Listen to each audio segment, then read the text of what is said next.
Alignment is one of those systems I often hear be suggested to help build your characters. You start with your alignment and you build up from there. I disagree, but I understand where the suggestion comes from.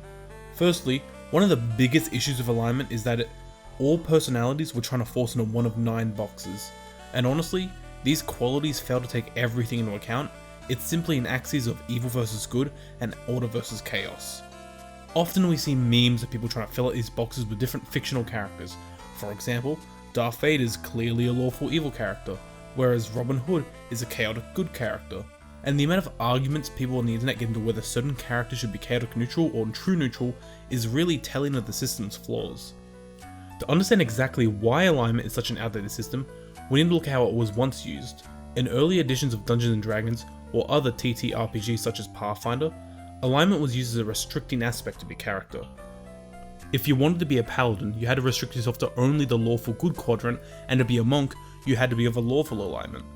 This to an extent made some sense. With the way paladins were designed in earlier editions, it just made sense that all paladins had to be upholders of justice in the law, or at least share some of those qualities, and a monk of course should be on the side of order over chaos. These alignment designs were used as restricting measures on characters and forced your character's personality to be limited. Did you want to make a monk that could take from the rich and give to the poor, focus on trying to better the lives of others? Well, that sounds reasonable. In early editions you couldn't do that because you had to be of a lawful alignment. Alignment ends up not just putting the character's personality into a limited scope, but it makes people playing the character feel like they need to fill their character within that box, even though in reality there's still a lot you can do within a single alignment. So, if I don't suggest alignment, how should you make character personalities, especially if you're new to the game and you don't quite know what you're doing? Well, I think you just need an idea. A single idea to build your character around. It could be that killing is not an apt punishment for criminals. It could be that no one should starve and go hungry, no matter who. It could be that suffering is necessary for the greater good. It could be that they value entertainment more than success. Or it could simply be that they want to be the strongest and will never go back on their honor. The idea could be anything from a philosophical belief to just an important detail of their life that shaped the characters they grew up. Once you have this detail, you can build everything else around it.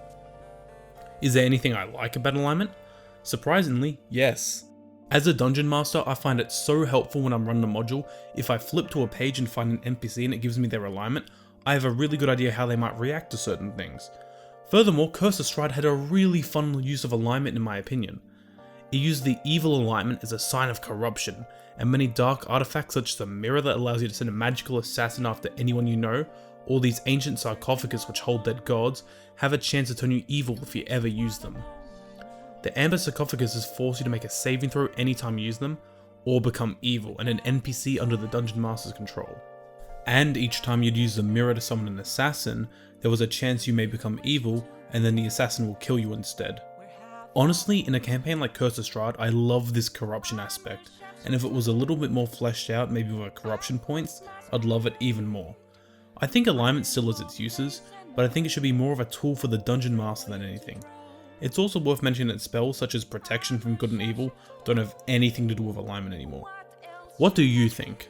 Leave a comment below about your experiences and thoughts on alignment, and don't forget to subscribe.